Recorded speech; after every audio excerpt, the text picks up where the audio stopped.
Welcome back. तो friends, अभी की न्यूज है, तालिबान को मिला भारत के इन नेताओं का साथ। तालिबान न्यूज, चलो देखते हैं। शॉक में चलेगी मैं तो इतनी देर में कि इंडिया से भी लोग हैं जो तालिबान को सपोर्ट कर रहे हैं। हद ही हो गई यार। तो चलो वीडियो देखते हैं, पहले फाइंड करते हैं डिटेल्स, फिर बात करेंगे। तो वीडियो शुरू करते हैं, पर वीडियो शुरू करने से पहले अगर आप चैनल पर नए हो और आपने अभी तक सब्सक्राइब नहीं किया तो जल्दी से पहले सब्सक्राइब के बाद बेल आइकन को क्लिक कर लो, ताकि आपको हमारे सारे न्यू वीडियोस के नोटिफिकेशन मिल जाएं जैसे हम अपलोड करें। अगर आपको वीडियो पसंद आता है प्लीज लाइक एंड शेयर। चलिए शुरू करते हैं। तो ये नहीं हो रहा है कि इंडिया से भी कोई ऐसे चीजों में सपोर्ट देगा। अफगानिस्तान पर तालिबान का कब्जा हो चुका है। स्थिति ऐसी है कि वहां की आम जनता भी अब तालिबान के डर से देश छोड़कर भाग रही है। लेकिन इसी बीच भारत में कुछ लोग अब तालिबान का समर्थन भी करने लगे हैं। समाजवादी पार्टी के सांसद शफीकुर रहमान बर्क ने एक विवादित बयान दिया है। शफीकुर रहमान बर्क ने भारत के स्वाधीनता संग्राम की तुलना तालिबान के आतंक से कर दी है। उत्तर प्रदेश के संभल से समाजवादी पार्टी के सांसद बर्क ने कहा कि तालिबान अपने देश की आजादी के लिए लड़ रहे हैं और अफगान लोग उनके नेतृत्व में आजादी चाहते हैं। बर्क ने कहा, जब भारत ब्रिटिश शासन के अधीन था तब हमारे देश ने आजादी के लिए जंग लड़ी। अब तालिबान अपने देश को आजाद करना और चलाना चाहता है। तालिबान वह ताकत है जिसने रूस और अमेरिका जैसे मजबूत देशों को अपने मुल्क में जमने नहीं दिया। हमारा देश जब अंग्रेजों के कब्जे में तो सारा हिंदुस्तान आज़ादी के लिए लड़ रहा था। अब वहाँ का भी अब अमेरिका ने कर रखा, पहले रशिया में था, फल जगह उनका भी कब्जा, वो भी आज़ाद रहना चाहते हैं। आज़ादी है, लोगों की तो आज़ादी नहीं, वो तो उनका डर रहे हैं। पर्सनल मामला है, इसमें हम क्या दखल क्यों रहे देंगे? हैं? ऐसे लोगों को जैसे बोलना नहीं ये चाहिए। एक चल रहा है ये पूरे एजेड है, दो और दिन से कैसी कि बात कर रहे हैं? कट्टरपंथी सोच है वो अरे भाई, तालिबान। वो अपने देश को आज़ाद करने के लिए तालिबान के जरिए से, और तालिबान एक ताकत है, और वो उसने अमेरिका के पाँव नहीं जमने दिए, रशिया के नहीं जमने दिए। जब भी कोई किसी तो बहरहाल वो अपने देश को खुद चलाना चाहते हैं, अपने तौर पर चलाना चाहते हैं। अफगानिस्तान में उथल पुथल के बीच AIMIM के चीफ असदुद्दीन ओवैसी ने तालिबान से बातचीत की वकालत की और पूछा, मोदी सरकार की नीति क्या है। एक बार बयान सुनिए। अफगानिस्तान में भारत ने अफगानिस्तान के रिकंस्ट्रक्शन के लिए $3 बिलियन वहां पर रिकंस्ट्रक्शन के लिए हमने वहां पर इस्तेमाल किया। तो अफगानिस्तान की पार्लियामेंट बनाई, अफगानिस्तान में सलमा डैम हमने बनाया, अफगानिस्तान के स्टूडेंट्स को हमने स्कॉलरशिप दी। ईरान से चाबार पोर्ट को हम बना रहे थे, जो वहाँ पर ट्रंप ने सैंक्शन लगाकर काम रुका दिया।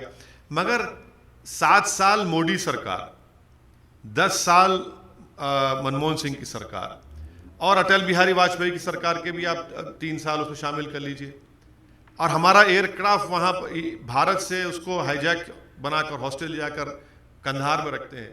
7 साल में क्या किया आपने बताइए? क्यों नहीं हमने इनफॉर्मल या अनऑफिशियली तालिबान से हमने क्यों नहीं बात की? आपने क्या किया बताइए? आज पूरे सिक्योरिटी एक्सपर्ट्स ये कह रहे हैं कि अल-कायदा और आइसिस सीरिया से, इराक से अपने रिक्रूटमेंट के बेसिस को शिफ्ट कर रहे हैं अफगानिस्तान को अनगवर्नड स्पेसेस में। दूसरी बात यह है कि वही सिक्योरिटी एक्सपर्ट ये भी कह रहे हैं कि जैश ए मोहम्मद अफगानिस्तान में हेलमंड प्रोविंस में वहां पर अपना काम शुरू कर दिया। वही सिक्योरिटी एक्सपर्ट ये भी कह रहे हैं कि अमेरिका जैसे सुपर पावर को 3000 अपने मरीन्स को उतारना पड़ा सिर्फ अपने एम्बेसी स्टाफ को निकालने के लिए। तो ये तो हम क्या कर रहे हैं? तो हमारा सवाल मोदी सरकार से है क्या? और खुद आपके नेशनल एग्जीक्यूटिव कमेटी के एक मेंबर ने ट्वीट कर दिया कि हमारे भारत के 3 पड़ोसी मुल्क एक होकर भारत पे हमला कर सकते हैं। मैं उनका नाम डेलिबरेटली ले लेना चाह रहा हूं। ये बताएं आप क्या करने जा रहे हैं? क्या होगा? इस पर कोई नहीं है। और ये बड़ा क्वाड हम बोलते हैं, अमेरिका से क्वाड। अरे अमेरिका ने तो क्वाड में तो भारत को दूध से मक्खी निकाल के छोड़ दिया। अमेरिका ने उज्बेकिस्तान, ताजिकिस्तान, तुर्कमेनिस्तान से एक ट्रांसपोर्टेशन शुरू कर दिया काबुल तक, जिसमें भारत ही नहीं है। तो हर एतबार से ये आज ये हालात पैदा हुए, तो इसका जिम्मेदार कौन है फिर? क्या हमने $3 बिलियन जो इन्वेस्ट किया रिकंस्ट्रक्शन के लिए, क्या उसका हम भारत को फायदा मिला अभी तक? तो कुछ नहीं मिला। तो ना कर, फायदे के अभी लिए तो करे तालिबान सब को कुछ। के अगेंस्ट चलो। यकीनन सबसे बड़ी प्रायोरिटी सरकार की ये भी है, जो हम सुन रहे हैं, अच्छी भी चीज़ है कि जो हमारे एम्बेसी के स्टाफ हैं, जो भारत के नागरिक हैं, उनको निकालना है, ज़रूरी निकालना, तो और हमको निकालना ज़रूरी है। वो फंसे हुए हैं, और उसके बाद फ्यूचर में मोदी सरकार क्या करती है नहीं मालूम, कि एक से एक बड़े से बड़े दानिश्वर एक्सपर्ट इनके पास है, मगर क्या निकला भाई? क्या ये हालात ऐसे क्या इतनी जल्दी करना ऐसे कैसे चाहते पैदा हैं, ये हो? क्या कहना चाहते हैं? तो फ्रेंड्स जरा बताना, ये जो लास्ट में थे ओवासी, ये क्या बताना चाह रहे, बोलना क्या चाह रहे थे? मुझे तो लग रहा है उन्हें खुद ही नहीं उनके थॉट्स क्लियर, वो तो गोलमोल करके बड़ा इलॉजिकल बातें कर रहे थे। और एक मेरा क्वेश्चन है, मैंने एक चीज नोट की कि जब हम पाकिस्तान के वहां की इंटरव्यूज देखते हैं तो वो लोग मोदी जी को मोडी मोडी करते हैं। इनका भी वही काम है, उनको अभी तक इंडिया में रह के मोदी जी को प्रोनाउंस करना नाम नहीं आता, मोदी है, मोडी नहीं है।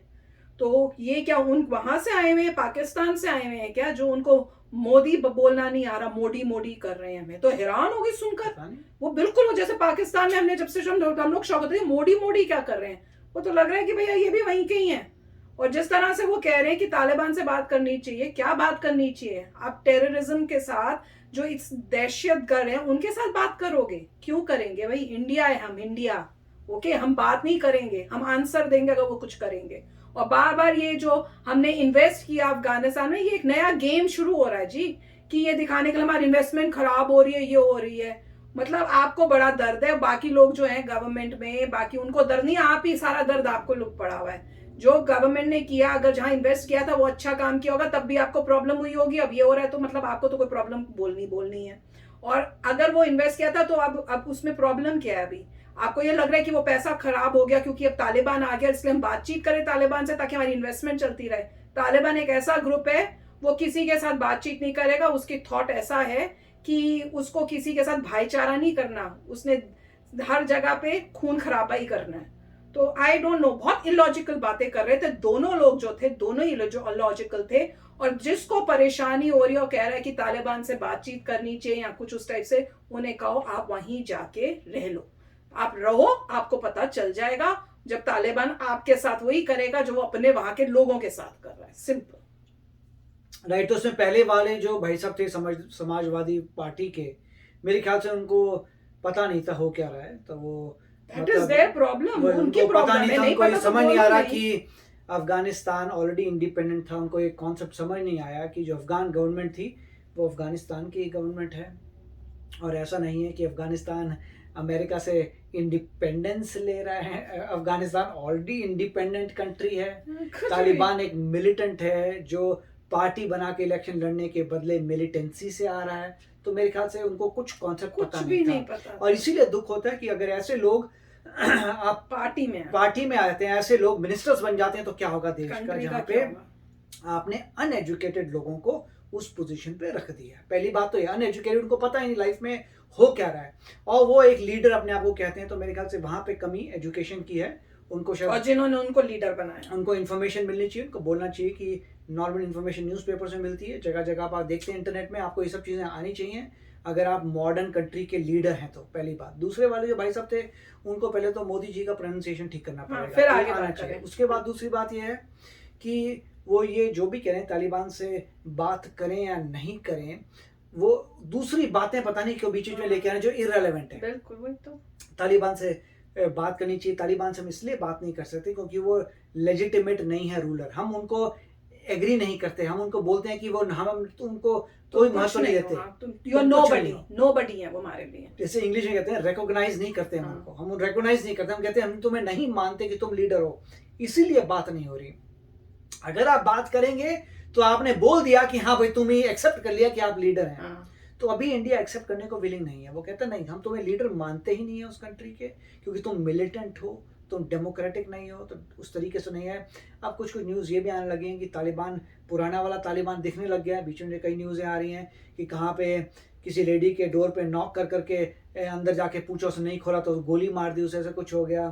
कहीं पर वो ढूंढने फिर रहे हैं कि भाई क्या ये आदमी जो था, मतलब ये आदमी जो है हेल्प करता था अमेरिकन फोर्सेस, कहाँ है, तो वो ढूंढने शुरू कर दिए हैं। हमने एक और देखा था जिसमें अफगानिस्तान की लेडी जो गर्ल यहाँ पे आ रखी है, कोई 13 साल से, उसने खुद बोला है कि ये वही सेम तालिबान है, कोई चेंज नहीं होगा, उनको पता है। अच्छा बोल के गोली मरवा देते हैं कैमरे में रिकॉर्ड करके, जो भी इंटरव्यू लेते हैं, इंटरव्यू जो लेता है उसको मार देते हैं। तो मतलब काफी कुछ कॉम्प्लेक्सिटी है। मगर ये देख के मुझे से इतना होगा कि मॉडर्न इंडिया में आप वही जो है लीडर्स इलेक्ट करिए जो पढ़े लिखे हैं, जिनमें इतनी है कि वो इंटरनेट में जाके कुछ देख पाए, न्यूज़पेपर से रीड कर सकें न्यूज़, किसी और पे कहीं बातों पे ना सुने, अपने आप खुद देखें और समझें चीज़ को। अगर वो नहीं समझ पाते तो उनको लीडर नहीं बनना चाहिए, क्योंकि वो रिप्रेजेंट करते हैं गलत को। मॉडर्न इंडिया है तो मॉडर्न बंदे होने चाहिए, पढ़े लिखे जो लीडर्स होने चाहिए। मैं तो ये देख के हैरान हो रही हूँ, जो जब ये स्पीचेस देते हो कितने लोगों के दिमाग खराब कर देते हो। तो खुद तो अनपढ़ हैं, जो ऐसे बात को तुम्हें पता ही नहीं कॉन्सेप्ट कि भैया जो अफगानिस्तान यूएसए से इंडिपेंडेंस नहीं ले रहा है, यूएसए तो जा रहा है, यूएसए जा रहा है, और अफगानिस्तान आजाद हो गया। फिर अगर उस एंगल से भी अफगानिस्तान ऑलरेडी इंडिपेंडेंट है। ये अफगानिस्तान ऑलरेडी इंडिपेंडेंट है, यहाँ पे कोई इंडिपेंडेंस नहीं ली जा रही। यहाँ पे एक मिलिटेंट ग्रुप है जो डेमोक्रेसी के बदले अटैक करके कब्जा ले रहा है। तो जिनको यही नहीं कॉन्सेप्ट पता, उनको पहले एजुकेशन देनी चाहिए, लोगों को देखना चाहिए कि कैसे लीडर वो चूज कर रहे हैं, क्या लोगों को कर दिया अपना रिप्रेजेंटेटिव कि ये इंडिया को आगे लेके जाएंगे। ऑफ कोर्स हमारी बात तो कहीं वहां तक नहीं पहुंचेगी, मगर ये इंडिया के लोगों को सोचना चाहिए कि कैसे लीडर्स आप इलेक्ट कर रहे हैं। बिल्कुल। तो चलो फ्रेंड्स, चलते हैं, मिलेंगे नेक्स्ट वीडियो में बहुत ही जल्द। Till then take care and bye bye. तो अगर आप मेरे इस चैनल पे नए हो तो जल्दी से सब्सक्राइब के बटन को हिट करो और बेल आइकन को क्लिक करो, ताकि आपको मेरा जब नया वीडियो मैं लगाऊं आपको उसके बारे में जल्दी से पता चल जाए।